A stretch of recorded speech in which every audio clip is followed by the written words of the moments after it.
মালিক হচ্ছেন আল্লাহ, সেজদার মালিক হচ্ছেন আল্লাহ, কুল্লু মাখলুকাতের মালিক হচ্ছেন কে? আল্লাহ। এবং কোরআন সুন্নাহ ভিত্তিক জীবন ব্যবস্থা খরিদ করে নিয়েছেন, কিনে নিয়েছেন।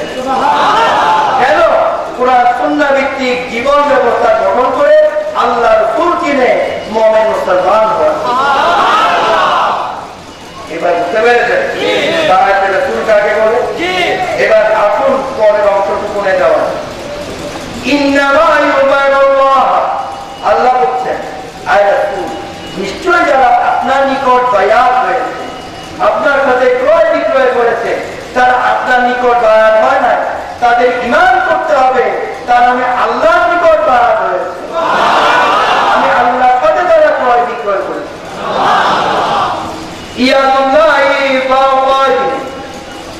ইয়াদুন মানে হাত, ইয়াদুল্লাহ মানে আল্লাহর হাত, ফাওকা মানে উপরে, আর ইন মানে তাদের হাত।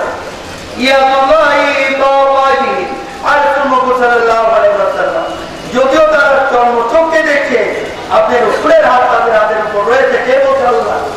যদিও তারা চর্মচক্ষে দেখছে আপনার রাসূলের হাত তাদের হাতের উপর রয়েছে, কিন্তু তাদের ঈমান করতে হবে তারা আমি আল্লাহর হাতে হাত দিয়ে তারা বায়াত হয়েছে, ক্রয় বিক্রয় হয়েছে। ইচ্ছাটা আল্লাহর হুকুমের উপর কোন হুকুম আছে? চলবে? পেয়ারে হাতে এক কথা আমি বলেছি, আমি সংক্ষিপ্ত আল্লাহ বাঁচিয়ে রাখলে এই বিষয়ে বিস্তারিত বলবো। আল্লাহ রাসূল কোরআন সুন্নাহ প্রচার করেছেন না? তিনি ইসলাম প্রচার করেছেন না? কি বলে?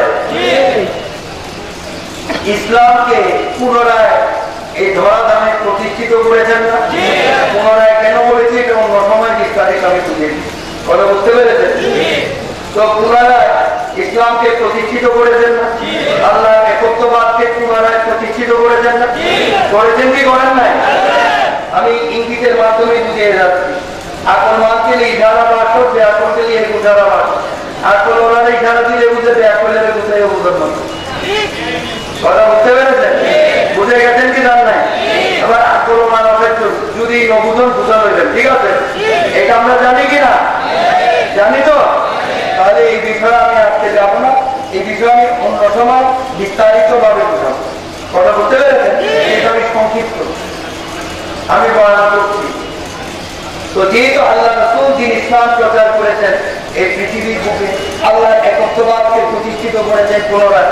কথা বুঝতে পেরেছেন? তো এবং আল্লাহ যখন আল্লাহ বিশ্বাসী একজন লোক ছিল না, তারপর না বলে পারছি না, আল্লাহ রাসূল কি বলেছেন? এই পৃথিবীতে যখন ইসলাম প্রচার করা শুরু করলেন তখন কি বলেছেন? তোমরা সূর্যের উপাসনা করো, তোমরা চন্দ্রের উপাসনা করো, তোমরা আগুনের উপাসনা করো, নিজেরা পুতুল বানিয়ে পুতুলের উপাসনা করো, তোমরা এই চুরি করো, ডাকাতি করো, রাহাজানি করো, তোমরা কন্যা সন্তান জীবিত কবর দিয়ে দাও, তোমরা জিনা করো, তোমরা নেশার জগতে ডুবে আছো। পরকালে কত রকমের পাপটা ছিল, কথা বলতে পেরেছেন? এইগুলোর মধ্যে ডুবে আছো, আল্লাহ রাসূল বলেছেন না? তো কি করতে হবে? আল্লাহ রাসূল আবার বলছেন, আল্লাহ রাসূল বলছেন কি? তোমরা সূর্যের উপাসনা করো, তোমরা চন্দ্রের উপাসনা করো, তোমরা আগুনের উপাসনা করো, নিজেরা পুতুল বানিয়ে পুতুলের উপাসনা করো। এগুলো সব দেখায় না, একদম আল্লাহ যিনি সপ্ত আসমান সপ্ত জমিন সৃষ্টি করেছেন, চন্দ্র সূর্য গ্রহ নক্ষত্র সৃষ্টি করেছেন, যিনি প্রাণ সৃষ্টি করেছেন, জীব জন্তু সৃষ্টি করেছেন, বৃক্ষাদি তরুণাদি থেকে শুরু করে আকাশ বাতাস থেকে শুরু করে পানি থেকে শুরু করে এক কথা একটি কীট পতঙ্গ পর্যন্ত পূর্ণ মক্কার যিনি সৃষ্টি করেছেন, তার নাম হচ্ছে আল্লাহ। তোমরা আল্লাহর উপাসনা, আল্লাহ রাসূল বলেছেন। এবং কোরআন সুন্নাহ দিয়ে তিনি ইসলাম প্রচার করেছেন না? বায়াতে রাসূলের মাধ্যমে তিনি ইসলাম প্রচার করেছেন, আল্লাহর হুকুম মোতাবেক করেছেন না? তাই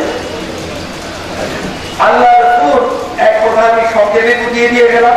আল্লাহ বাকি রাখলে ওই বিষয়ে অন্য সময় আপনাদেরকে বিস্তারিত বুঝাবো। আল্লাহ রাসূল পর্দা করার আগে সশরীরে পৃথিবী থেকে বিদায় নেওয়ার আগে, কথা বুঝতে পেরেছেন?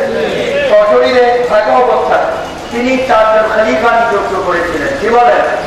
ওনাদের নাম আপনারা জানেন না? বলেন ইনশাআল্লাহ জানেন। এই 4 জন খলিফা, ওনাদেরকে আমরা কি বলতে পারি? আল্লাহ কোরআন শরীফে বলেছেন, বিসমিল্লাহির রহমানির রহিম, আলা ইন্না আউলিয়াল্লাহি লা খাউফুন আলাইহিম ওয়া লাহুম ইয়াহজানুন। আলা, সাবধান করে দিলাম হে জগৎবাসী, ইন্না আউলিয়াল্লাহি লা খাউফুন, নিশ্চয় আমার আউলিয়াল্লাহদের, লা খাউফুনের দ্বারা কোন রকমের কোন ধরনের ভয় ভীতি আল্লাহ বলছেন আমার আউলিয়াল্লাহ নেই। মরণের ভয় নেই, কবর আযাবের ভয় নেই, রোগ বালা মুসিবতের ভয় নেই, আযাব গজবের ভয় নেই, ঈমান যাওয়ার ভয় নেই, নেই কোন রকমের কোন ধরনের ভয় ভীতি আল্লাহ বলছেন আমার আউলিয়াল্লাহ নেই। এবং তাদের কোন চিন্তা ভাবনাও সমস্ত গমগিনি পেরেশানি থেকে, চিন্তা ভাবনা থেকে আল্লাহ বলছেন আমার আউলিয়াল্লাহদেরকে আমি আল্লাহ তাআলা মাহফুজ করে রেখেছি, মুক্ত করে রেখেছি। কথা বুঝতে পেরেছেন? তাই এই 4 জন খলিফা, ওনারা প্রত্যেকেই হচ্ছেন আউলিয়াল্লাহ এবং 13 জন আল্লাহ রাসূলের খলিফা। কথা বুঝতে পেরেছেন? আউলিয়াল্লাহ বটে, আল্লাহ রাসূলের খলিফাও। ওনারা প্রত্যেকে কোরআন সুন্নাহ অনুযায়ী, আল্লাহ রাসূলের দিক নির্দেশনা অনুযায়ী ওনারা ইসলাম প্রচার করেছেন না? করেছেন কি করেন না? করেছেন। তার পরবর্তীতে আমি সংক্ষেপে বুঝাচ্ছি, আল্লাহ অন্য সময় বিস্তারিত কিন্তু বুঝতে পারেন না তো বুঝে লক্ষ্য করে দেখেন। তারপরে এই 4 জন খলিফা ইসলাম প্রচারের পর দায়িত্ব পড়েছে ইমাম হাসান হোসাইনের উপর। ওনারা হচ্ছেন আওলাদে রাসূল, আউলিয়াল্লাহ। ওনারা কি আওলাদে রাসূল? এখন অনেকে বলেন আওলাদে রাসূল বলে কোনো কিছু নাই, দৌলত বলে কোনো কিছু নাই। বলে কি বলে না? আমি কিন্তু সংক্ষিপ্ত বয়ান করছি, এই দুটোটার উত্তর একটা দিয়ে দেবে। কি বলে? একটা দিয়ে দুটোটার উত্তর দিয়ে দেবে। আচ্ছা, আমরা সালাতের বয়ান হয়েছে না? কি বলে? আমরা নামাজ পড়ি না? আচ্ছা, এই যে নামাজ পড়ি, যে কয় রাকাতেই নামাজ পড়ি, নামাজের পর শেষ বৈঠকে আমরা তাসাউদ করি না? কি বলে? তাসাউদ করি কিনা? তাসাউদের শেষ ভাগে দরুদ করি কিনা? আচ্ছা, এই দরুদের মধ্যে আল্লাহ রাসূলের শানে দরুদ করি কিনা? আল্লাহ রাসূলের শানে দরুদ করে আমরা কি করি? ওয়া আলা আলে মুহাম্মদ মনে করে বলেন কেন? করি তো? ওয়া আলা আলে মুহাম্মদ শব্দের অর্থ হচ্ছে আল্লাহ রাসূলের বংশধরের উপর আল্লাহ রহমত করছেন। এভাবে তাসাউদ শেষ করে আমরা জানামায় সালাম ফিরাই কিনা? আর সালাম ফিরাই অনেকে কয় আওলাদ রাসূলুল্লাহ দরুদ নাই, বলেন এগুলো লোকের ঝগড়া করতে। আমি তো বিশ্ব ভাষার বিরোধী, জীবক বিরোধী, ওনাদের বিরুদ্ধে কিছুই বলবো না। ওনারা নাই নিয়ে থাকুক, আমরা হাতে নিয়ে থাকি, সমস্যা আছে? কিন্তু আমরা পেয়েছি, আমরা হাতে নিয়ে, আমরা ওনারা নাই নিয়ে যাই কত আল্লাহ কবুল করবেন, তিনি মুমিন হবেন। মানুষ হত্যা করে মুমিন হওয়া যায়, মারামারি কাটাকাটি করে মুমিন হওয়া যায়, চাপাবাজি করে মুমিন হওয়া যায়। আমি তো সবসময় বলি ইসলাম চাপাবাজির উপর প্রতিষ্ঠিত না, ইসলাম প্রতিষ্ঠিত হচ্ছে কোরআন সুন্নাহ সুনির্দিষ্ট দলিলের উপর। চাপা বিড়াইলে তো চাপাবাজরাই মুমিন হয়ে যেত। লক্ষ্য করে দেখবেন, চাপাবাজি করে তো মুমিন হওয়া যাবে না, চাপা চলে না। কোরআন সুন্নাহ সুনির্দিষ্ট দলিলের উপর ইসলাম প্রতিষ্ঠিত। চাপা বিড়াইলে কি হবে? কিছুই হবে, কোনো লাভ নেই।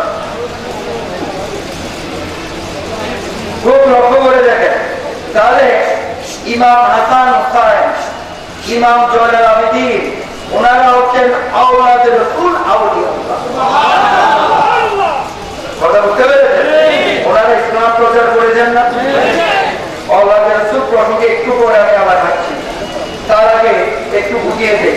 এই চারজন খলিফা, ওনারা একজনও কিন্তু আওলাদে রাসূল না। কি বলেন? যে চারজন খলিফার কথা আমি বলেছি, ওনারা একজনও কিন্তু আওলাদে রাসূল না। কথা বুঝতে পেরেছেন? কিন্তু একজন হচ্ছে আওলাদে রাসূলের বাবা, মা ফাতেমার খানম। কি বলে? কি বলে? যার শানে আল্লাহ রাসূল বলেছেন, আনা মদিনাতুল ইলমি ওয়া আলিউল মারুফ। আল্লাহ বাকি রাখলে এই তাফসীর আমি অন্য সময় করব, আসছেন আমি একটু একটু কাজ করে চলে যাচ্ছি, বুঝতে পারেন? কথা বুঝতে পেরেছেন? তাহলে তাবিঈন, তাবিঈনদের মধ্যে আউলিয়া আল্লাহ ছিলেন না? কি বলে? ছিলেন না?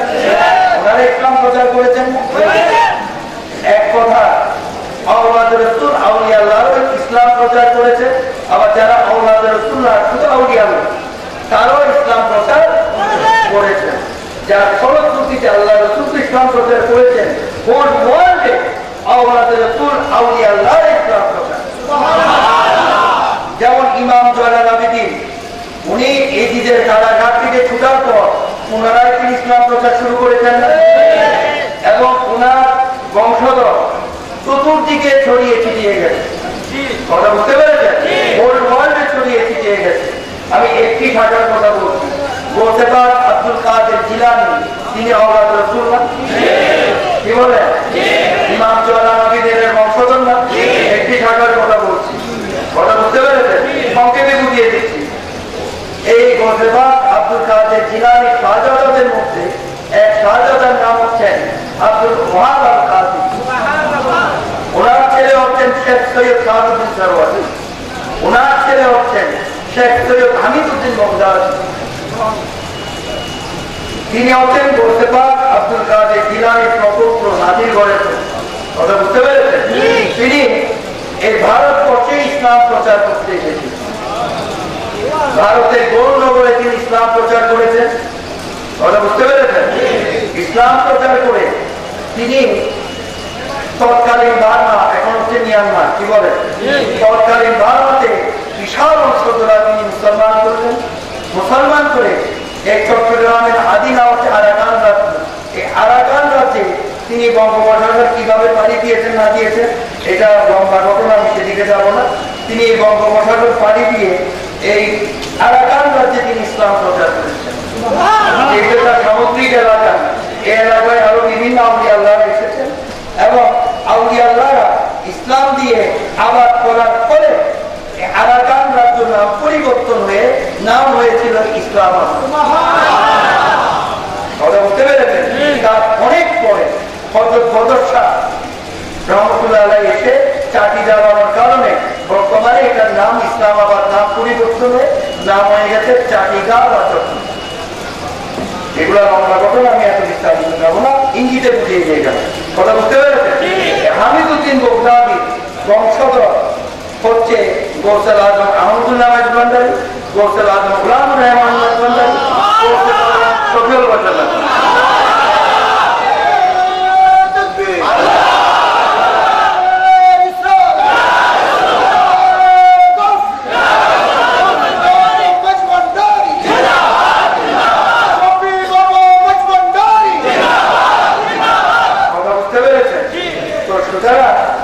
লক্ষ্য করে দেখেন তো বর্তমানে কি ইসলাম প্রচার বন্ধ হয়েছে মাইজভান্ডার শরীফ থেকে? এই যে এতক্ষণ করছি এগুলো কি ইসলাম প্রচার করছি না? কি বলে? বন্ধ হয়েছে? শুধু এইটা বলে না, যেদিনও এ হাতে মুসলমান বলে হুজুর পেপার পত্রিকায় দেন কেন? যারা আত্মপ্রচারক তারা দেয়, আমি আত্মপ্রচারক তাই দেই না। যে আল্লাহর গোলামি আমি করছি, যে আল্লাহ কুরআন সুন্নাহর আদর্শ মাধ্যমে আমি বেদিনকে মুসলমান করছি, আল্লাহ দেখছেন না? এটাই যথেষ্ট আমার জন্য। এই হাতেও তো মানুষ মুসলমান হচ্ছে বর্তমানে।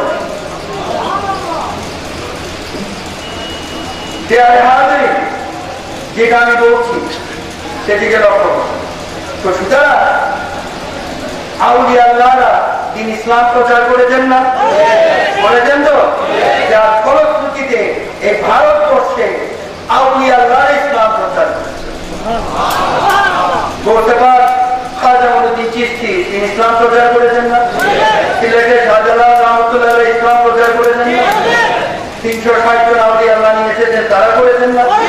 এরকম হাজার হাজার আউলিয়া আল্লাহরা এই ভারতবর্ষে ইসলাম প্রচার করেছে, যার ফলশ্রুতিতে আজকে কোটি কোটি গ্রন্থ উচ্চারিত হচ্ছে। আমার সাথে করেন কালমায়ে তাইয়্যিবা লা ইলাহা ইল্লাল্লাহ মুহাম্মাদুর রাসূলুল্লাহ সাল্লাল্লাহু আলাইহি ওয়াসাল্লাম। কথা বুঝতে পেরেছেন? কোটি কোটি গ্রন্থ উচ্চারিত ইসলাম প্রচার করেছে। কথা বুঝতে পেরেছেন? এই বয়ানটা আমি এখনই শেষ করে দেব, এই সাথে আমার বয়ান আমি শেষ করব। আমি আগেই বলেছি আমি প্রতিটা বিষয় একটু একটু করে কাজ করে করে বুঝিয়ে দিয়ে যাব। আবার একটা আয়াতে কারিমা আমি বলছি, বিসমিল্লাহির রহমানির রহিম। আল্লাহু ওয়া রাসূলুহু উলিল আমরি মিনকুম।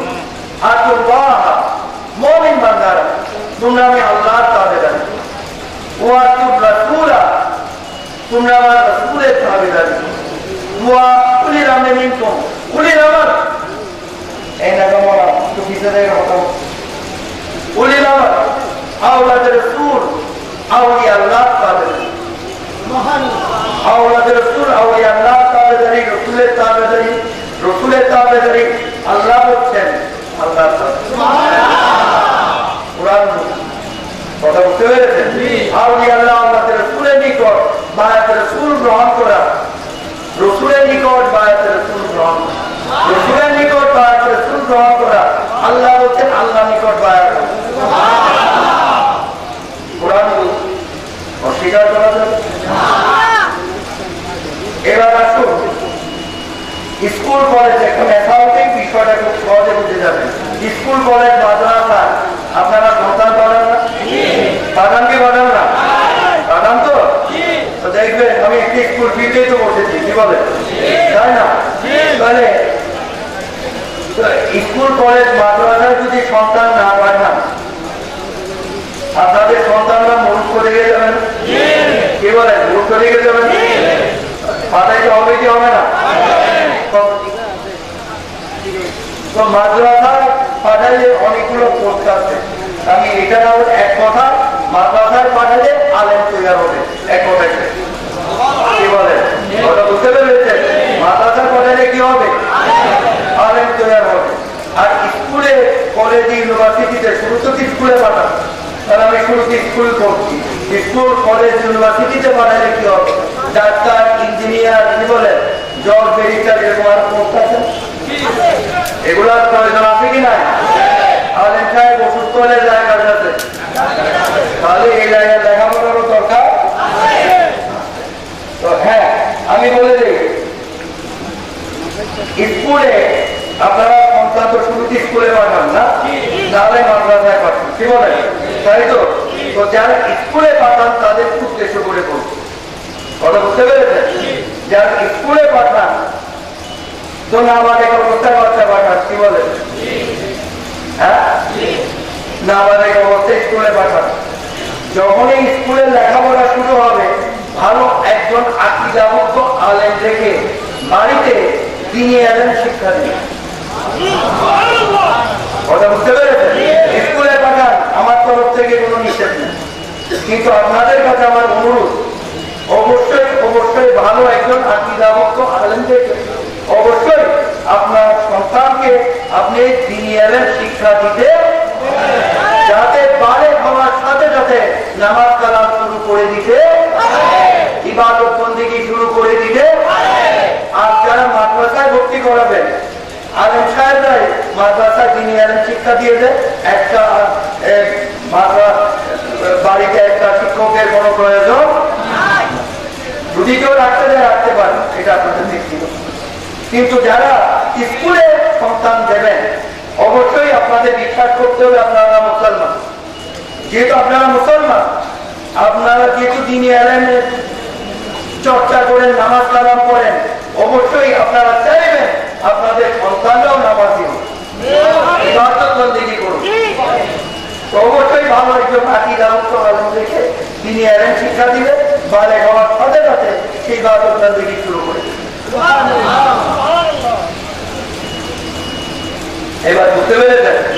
এবার আসুন, আপনারা যে সন্তানদের স্কুলে বা এই আপনার মাদ্রাসায় পাঠান, এই সাথে সাথে গিয়ে কি শিক্ষা কক্ষে ঢুকে পড়ালেখা শুরু করে দেন নাকি ভর্তি হইতে হয়? ভর্তি হইতে হয়। অনুরূপ ভাবে আউলিয়া আল্লাহর দরবার হচ্ছে রুহানি মাদ্রাসা। এখানে ভর্তি হইতে হলে স্কুলের মাধ্যমে ভর্তি হইতে হবে। কারণ কি, পুরা সুন্নাহ ভিত্তিক জীবন ব্যবস্থা গঠন করে আল্লাহ রাসূল পাওয়ার জন্য। এবার বুঝতে পেরেছেন? যেমন বুঝে গেছেন, আর আমি সামনের দিকে আস্তে আস্তে জমা যাচ্ছি, কথা বুঝে গেছেন? তো আল্লাহ তাআলা কোরআন শরীফের মাধ্যমে অনেকগুলো ইবাদত ফরজ করেছেন, যেমন জিকরুল্লাহকে ফরজ করেছেন, সালাত অর্থাৎ নামাজকে ফরজ করেছেন, সাওম অর্থাৎ রোজাকে ফরজ করেছেন, ধন সম্পদকে হজকে ফরজ করেছেন, ধন সম্পদকে যাকাতকে ফরজ করেছেন, কালমাকে ফরজ করেছেন। বায়াতের রাসূলকে আল্লাহ তাআলা কোরআন শরীফের মাধ্যমে ফরজ করে দিয়েছেন। পুরুষের ভাবে পর্দা, মহিলার ভাবে পর্দাকে আল্লাহ তাআলা কোরআন শরীফের মাধ্যমে ফরজ করে দিয়েছেন। পিতামাতার খিদমতকে আল্লাহ তাআলা কোরআন শরীফের মাধ্যমে ফরজ করে দিয়েছেন। তারপর অনেক ইবাদত আছে। এই প্রত্যেকটি ইবাদতকে যদি আপনারা ইশতেলাহের মাধ্যমে, জিকরুল্লাহর মাধ্যমে আকীদাকে সুস্থ রেখে আল্লাহর সন্তুষ্টির জন্য আপনাদের জীবনে যদি আপনারা প্রতিষ্ঠিত করতে পারেন, আল্লাহ তাআলা আপনাদের প্রত্যেককে মুমিন মুসলমান হিসেবে কবুল করুন। হিংসা, নিন্দা, লোভ, তিরস্কার, গীবত, গিল্লা, এতিমের হক, গরিবের হক হেফাজত করা, সুদ ঘুষ খাওয়া, এক মুসলমান আর এক মুসলমানকে খুন করা, নাজেহাল করা, দখল করা, মদ গাঁজা থেকে শুরু করে যত রকমের নেশাজাত দ্রব্য আছে, এক কথায় পৃথিবীতে যত রকমের মন্দ কাজ আছে, এগুলো বর্জন করতে হবে। প্রত্যেক আল্লাহ রাসূলের হুকুম মোতাবেক চলুন।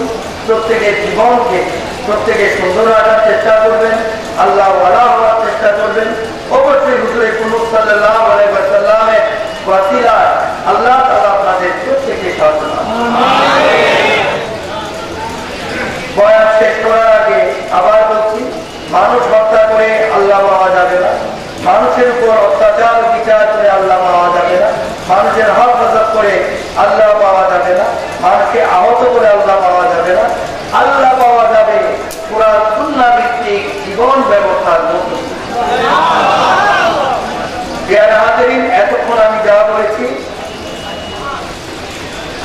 আমাদের গোসলাল মাহমুদুল্লাহ মেজবান্ডারি, গোসলাল গুলাম রহমান মেজবান্ডারি প্রদত্ত তরিকায় মেজবান্ডারিয়া, এই কোরআন তরিকায় মেজবান্ডারিয়া, এটা অবশ্যই তরিকায় মেজবান্ডারিয়া, কিন্তু এটার মূল শিক্ষা হচ্ছে কোরআন সুন্নাহ ভিত্তিক জীবন ব্যবস্থা। কথা বুঝতে পেরেছেন? এতক্ষণ আমি যাই বলেছি, এটা তরিকায় মেজবান্ডারিয়ার শিক্ষা। এইভাবেই গোসলাল মাহমুদুল্লাহ মেজবান্ডারি, গোসলাল গুলাম রহমান মেজবান্ডারি, গোসলামান শফিউল হোসেন মেজবান্ডারি, এভাবেই আমাদের কোরআন সুন্নাহ ভিত্তিক জীবন ব্যবস্থা গঠন করার শিক্ষা দান করেছে।